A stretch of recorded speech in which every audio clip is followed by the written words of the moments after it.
Seventh grade science crew. Seventh grade science crew. Science rules.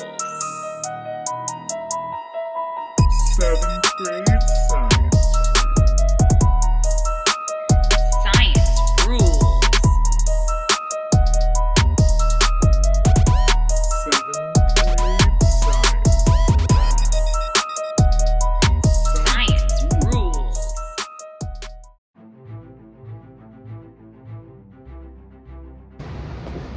Okay, so now we are going to talk about a stationary front.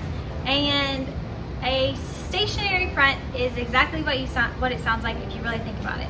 So, how many of you guys have ever heard of a stationary bike? Okay, so you might know that the key difference between a stationary bicycle and a regular bicycle is that a stationary bicycle stays in one place. And a stationary front doesn't actually stay in one place, but it moves so slow that it feels like it's not moving at all. And a stationary front occurs whenever you have a cold front that meets a warm front, and neither one of them are really powerful enough to move the other one out of the way, and so it creates that slow movement that seems stationary. Now, you guys know that whenever you have a cold front and a warm front that meet, you're gonna get some rain or clouds. And so with the stationary front, you might see long periods of precipitation, or you might just have a lot of cloudy days because it's not going anywhere. And then if you'll look over here, we have our symbol for the stationary front, and it is the alternating symbols. So the cold front symbol is the triangle, and it's typically blue, but it won't always be blue. Sometimes it'll just appear black and white.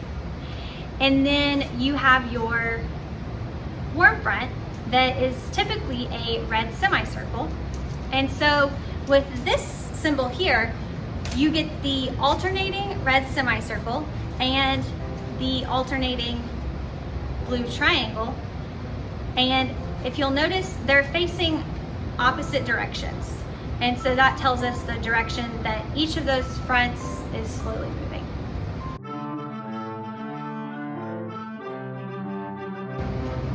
Hi matey, it's me again, the sailor here. Now, the sailors did say about the weather and the roosting birds that thinning air is harder to fly in. Birds sit out before a storm.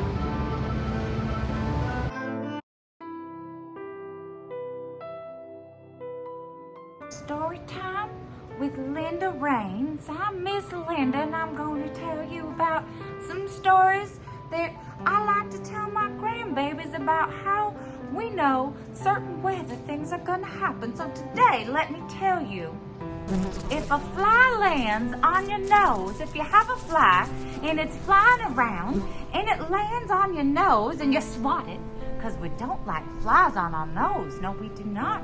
So if you swat that fly away and it comes right back and it lands on your nose again, that means it's going to rain real heavy that day.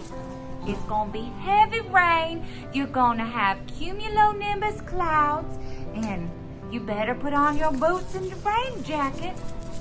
That's all for today. I'll see you tomorrow with another story.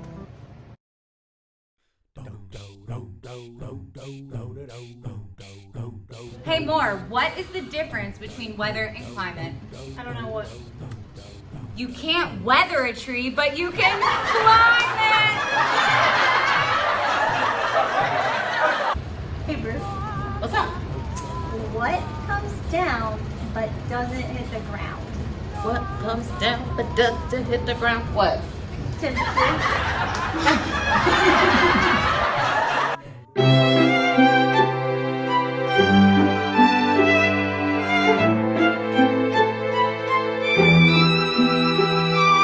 Prevailing westerlies here. I'm just really hoping for your vote for the pageant because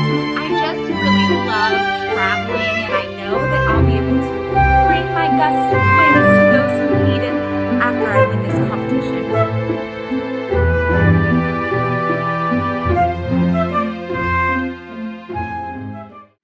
Seventh grade science crew.